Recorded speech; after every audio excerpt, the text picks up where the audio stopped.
Hi friends, welcome to Telugu education tips YouTube channel. Friends, వాళ్ళ వీడియోలో నేను మీతో డిస్కస్ చేయబోతున్న టాపిక్ ఏంటంటే తెలంగాణ పాలసీ 2025కి సంబంధించి రిజల్ట్స్ తర్వాత నెక్స్ట్ ఎదురయ్యే ప్రాసెస్ ఏంటి, ఆ యొక్క ప్రాసెస్లో మెయిన్గా మనం ఏం చేయాలి, అసలు కాలేజీలో ఎలా జాయిన్ అవ్వాలి అన్న దాని రిలేటెడ్గా వీడియోలో అయితే క్లారిటీగా తెలుసుకోవడానికి అయితే ట్రై చేద్దాం. కాబట్టి వీడియో అనేది ఇంట్రెస్టింగ్గా యూస్ఫుల్గా ఉంటుంది, పూర్తిగా చూడడానికి అయితే ట్రై చేయండి. ఇక టాపిక్ అయితే స్టార్ట్ చేసే ముందు నా చిన్న రిక్వెస్ట్ అంటే ఇప్పటివరకు మన తెలుగు ఎడ్యుకేషన్ టిప్స్ యూట్యూబ్ ఛానల్ని మీరు ఎవరైనా సబ్స్క్రైబ్ చేయకుండా చూస్తున్నట్టు మీకు యూస్ఫుల్ అయ్యే ఇలాంటి ఎన్నో వీడియోస్ కోసం అయితే సబ్స్క్రైబ్ చేసుకోండి. ఫ్రెండ్స్, ఇక టాపిక్లోకి వచ్చేసినట్టయితే మెయిన్గా మనకు రిజల్ట్స్ అనేవి త్వరలో అయితే రాబోతున్నాయి. రిజల్ట్స్ వచ్చిన తర్వాత నెక్స్ట్ ఎదురయ్యే ప్రాసెస్ తెలుసుకోవడం అనేది చాలా చాలా ఇంపార్టెంట్. ఎందుకంటే ఫర్దర్గా మీకు ఒక రోడ్ మ్యాప్ కాలేజీలో జాయిన్ అయ్యేంత వరకు ఎలా ఉంటుంది, ఏ ప్రాసెస్ మనం వెళ్ళాలి అన్నది క్లియర్ కట్గా మీకు ఐడియా ఉన్నట్టయితే ఫర్దర్గా మీకు ఎలాంటి ఇబ్బంది కూడా ఉండదు.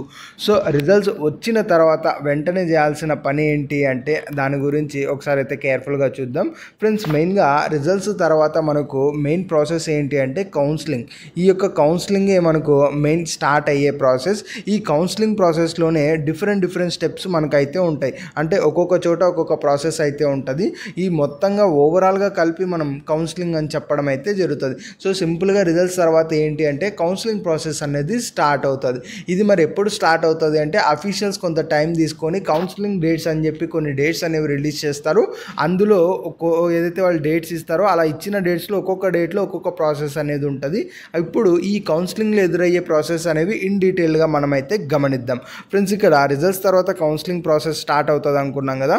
అందులో ఫస్ట్ది ఏంటి అంటే కౌన్సిలింగ్ సంబంధించి రిజిస్ట్రేషన్. ఏదైతే మనకు సర్టిఫికేట్ వెరిఫికేషన్ ఉంటుందో ఆ యొక్క సర్టిఫికేట్ వెరిఫికేషన్కి సంబంధించి రిజిస్ట్రేషన్, అలానే సెకండ్ది వచ్చేటప్పటికి సర్టిఫికేట్ వెరిఫికేషన్, థర్డ్ది వచ్చేటప్పటికి వెబ్ ఆప్షన్స్, అలానే ఫోర్త్ది వచ్చేటప్పటికి మనకి అయితే సీట్స్ అలాట్మెంట్, అలానే ఫిఫ్త్ది వచ్చేటప్పటికి మనకు సెల్ఫ్ రిపోర్టింగ్. ఇలా ఈ యొక్క కౌన్సిలింగ్ ప్రాసెస్లో మొత్తంగా 5 స్టెప్స్ మనకైతే ఉంటాయి. అందులో ఫస్ట్ది ఏంటంటే రిజిస్ట్రేషన్, సెకండ్ది సర్టిఫికేట్ వెరిఫికేషన్, అలానే థర్డ్ది వచ్చేటప్పటికి మనకైతే వెబ్ ఆప్షన్స్, అలానే ఫోర్త్ది వచ్చేటప్పటికి మనకు సీట్స్ అలాట్మెంట్, ఫిఫ్త్ది వచ్చేటప్పటికి ఈ యొక్క కాలేజీలో సెల్ఫ్ రిపోర్టింగ్. ఈ యొక్క 5 ప్రాసెస్ అనేది మనకు రిజల్ట్స్ తర్వాత ఎదురవ్వడం అయితే జరుగుతుంది. మరి ఈ యొక్క ఒక్కొక్క ప్రాసెస్లో ఎలా ఉంటుంది అన్నది ఇప్పుడు ఇన్ డీటెయిల్గా మనమైతే గమనిద్దాం. ఇందులో ఫస్ట్ది ఏంటంటే రిజిస్ట్రేషన్. అంటే ఏంటి అంటే మనకు కౌన్సిలింగ్లో సర్టిఫికేట్ వెరిఫికేషన్ చాలా ఇంపార్టెంట్. ఆ సర్టిఫికేట్ వెరిఫికేషన్కి మేము వస్తున్నాము అని చెప్పేసి మీరు రిజిస్ట్రేషన్ అనేది చేసుకుంటారు. అట్ ద సేమ్ టైం ఎక్కడైతే సర్టిఫికేట్ వెరిఫికేషన్ చేస్తారో వాళ్ళకి సంబంధించి మీరు రిజిస్ట్రేషన్ ఫీజు అని కొంత ఫీజు అనేది పే చేయడం అయితే జరుగుతుంది. సో ఓవరాల్గా కౌన్సిలింగ్కి మేము వస్తున్నామని చెప్పి మీరు కొంత ఫీజు కట్టి రిజిస్ట్రేషన్ చేసుకుంటారు. దాంట్లోనే మనకు రిజిస్ట్రేషన్ అనేది అయిపోతుంది. సో కౌన్సిలింగ్లో ఫస్ట్ స్టెప్ ఏంటి అంటే రిజిస్ట్రేషన్ చేసుకోవడం. ఈ రిజిస్ట్రేషన్ మెయిన్ యొక్క ఉద్దేశం మేము ఈ యొక్క సర్టిఫికేట్ వెరిఫికేషన్కి వస్తున్నాము అని చెప్పడానికి. అట్ ద సేమ్ టైం వాళ్ళు సర్టిఫికేట్ వెరిఫికేషన్ చేస్తారు కాబట్టి వాళ్ళకంటూ మీరు కొంత ఫీజు పే చేయాల్సి ఉంటుంది. కాబట్టి ఆ ఓవరాల్ థింగ్ని మనకు రిజిస్ట్రేషన్ చెప్పడం అయితే జరుగుతుంది. ఇక సెకండ్ది వచ్చేటప్పటికి మనకి ఏంటంటే సర్టిఫికేట్ వెరిఫికేషన్.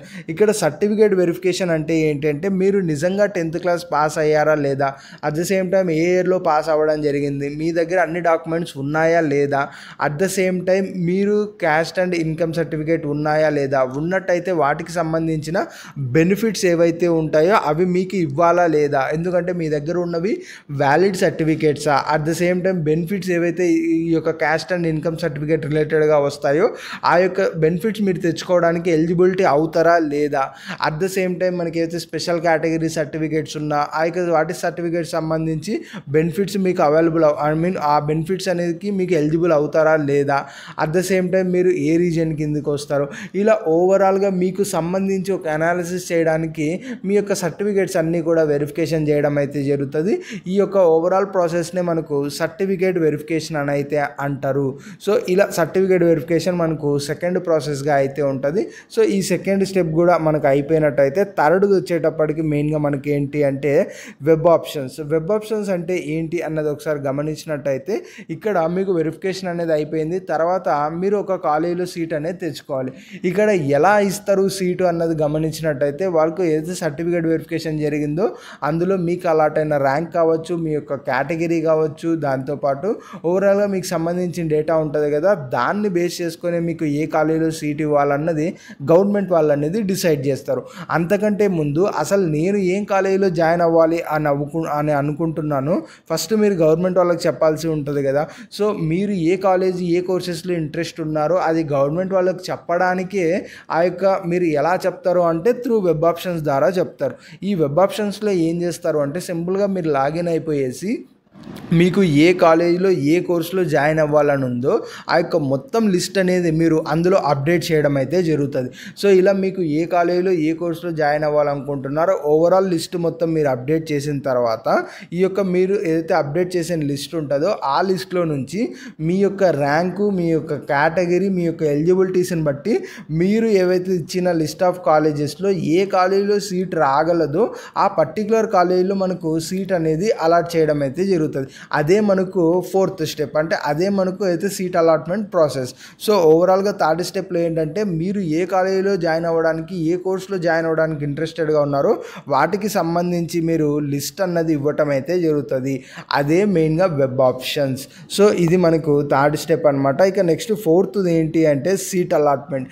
ఇలా మీరు ఏదైతే ఫలానా కాలేజీలో నాకు జాయిన్ అవ్వడానికి ఇంట్రెస్ట్ ఉందని చెప్పి మీరు ఏదైతే కాలేజ్ ఇస్తారో ఆ ఇచ్చిన కాలేజెస్లో నుంచి మీకు ఏ కాలేజీలో సీట్ అనేది వస్తుందో ఆ పర్టికులర్ కాలేజ్ సీట్ని మీకోసం అలాట్ చేయడమే సీట్ అలాట్మెంట్ అని అయితే అంటారు. సో ఇలా మనకు సీట్స్ అనేవి అలాట్ చేస్తారు. ఎవరైతే స్టూడెంట్స్ ఉన్నారో అందరికీ కూడా మనకు అలాట్ చేయడం అయితే జరుగుతుంది. ఇక్కడ కొంచెం ట్విస్ట్ ఏంటంటే మేబీ మీరు ఆప్ట్ చేసుకున్న కాలేజెస్లో మీకు సీట్ రాకపోయే ఛాన్స్ ఉన్నట్టయితే డెఫినెట్గా సీట్ అనేది కూడా ఇవ్వరు. మీరు ఎంచుకున్న కాలేజీలో మీకు వచ్చిన ర్యాంకు మీ యొక్క కేటగిరీ రిలేటెడ్గా ఎక్కడా కూడా సీట్ రాదని చెప్పి మీకు నో సీట్ అలాటెడ్ అని కూడా రావచ్చు. సో వెబ్ ఆప్షన్స్ అనేది చాలా చాలా ఇంపార్టెంట్. అంత కేర్ఫుల్గా ఇస్తేనే మీకు డెఫినెట్గా ఏదైతే మనకు సీట్ అనేది మీరు అనుకున్న కాలేజీలో రావడానికి ఛాన్సెస్ అనేది ఉంటుంది. సో ఇది ప్రతి ఒక్కరు కూడా గమనించాల్సి ఉంటుంది. ఫ్రెండ్స్ ఇంకా ఒక చిన్న రిక్వెస్ట్ ఏంటంటే మనకు ఫోర్త్ ప్రాసెస్ ఫిఫ్త్ ప్రాసెస్ కంటే ముందు ఫ్రెండ్స్ మనకు వ్లాగ్ ఛానల్ అయితే ఉంది, తేజ వ్లాగ్స్ అండ్ ఫ్లేవర్స్ అని. ఎవరైనా ఇంట్రెస్ట్ ఉండి ఫాలో అవ్వాలనుకుంటే డిస్క్రిప్షన్లో లింక్ అయితే ఉంటుంది,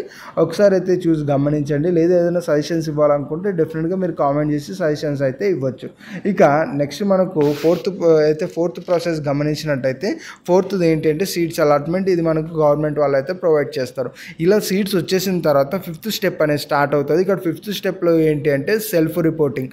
అంటే మనకు ఏదైతే కాలేజీలో సీట్ అలాట్ అయిందో ఆ పర్టికులర్ కాలేజీకి వెళ్ళేసి మాకు వచ్చిన సీట్ని మేము యాక్సెప్ట్ చేస్తున్నాం, అందులోనూ మీ కాలేజీలో మేము రిపోర్ట్ చేస్తున్నాం, అంటే ఈ యొక్క సీట్ రిలేటెడ్గా మేము ఇంట్రెస్టెడ్గా ఉన్నామని చెప్పి మీరు కాలేజ్ దగ్గరికి వెళ్ళేసి సెల్ఫ్ రిపోర్టింగ్ అనేది చేయాల్సి ఉంటుంది.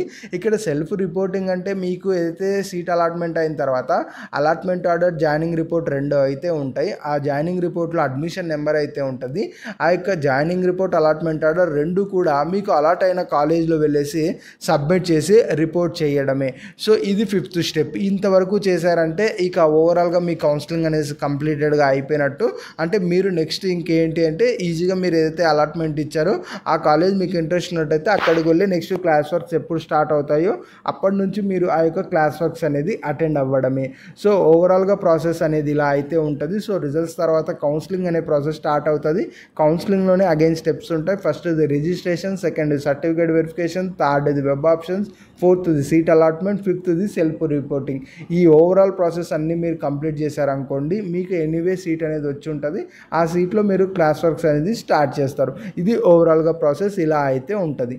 ఇది ఫ్రెండ్స్ మెయిన్గా వీడియోలో అయితే తెలుసుకున్నది. వీడియో నచ్చినట్టయితే లైక్ చేయండి. మరి ముఖ్యంగా మన తెలుగు ఎడ్యుకేషన్ టిప్స్ యూట్యూబ్ ఛానల్ని మీరు ఎవరైనా సబ్స్క్రైబ్ చేయకుండా చూస్తున్నట్టయితే మీకు యూస్ఫుల్ అయ్యే ఇలాంటి వీడియోస్ కోసం అయితే సబ్స్క్రైబ్ చేసుకోండి.